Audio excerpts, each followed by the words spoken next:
Kapalaran ng Taurus ngayong araw ng January 25. Taurus.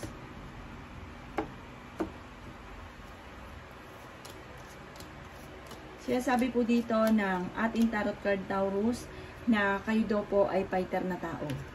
Sabi rin po dito na maaaring kayo daw po ay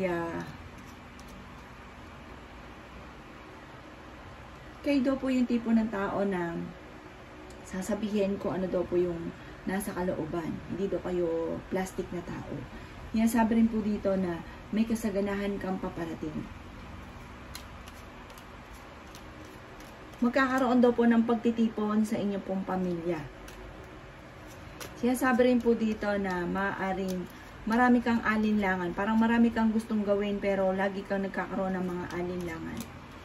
Sabi rin po dito na kayo daw po ay meron daw pong malalaman tungkol sa inyong karelasyon.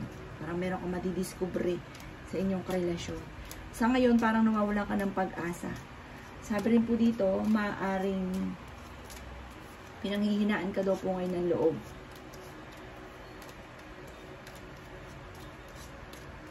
Sabi rin po dito na marami kang mga pangarap sa buhay. Mahilig kang mangarap. Makakamtan niyo naman daw po ito. Basta huwag ka lang panghinaan ng loob. Sabi rin po dito, maaaring kayo daw po ay may kaligayahan na paparating.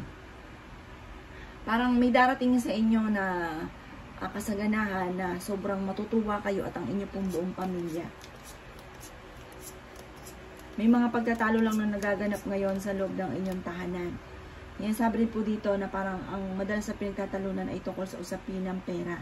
Marami kang kinatatakutan, marami kang gustong gawin, marami kang pangarap, pero parang lagi kang pigil, lagi kang takot, parang lagi kang may alinlangan. Alisin nyo daw yung gantong pag-uugali. Huwag lang kayo makakalimot magdasal at humingi daw kayo ng gabay. Katapos laban lang ng laban. Yan ang kapalaran ng Taurus ngayong araw ng January 25.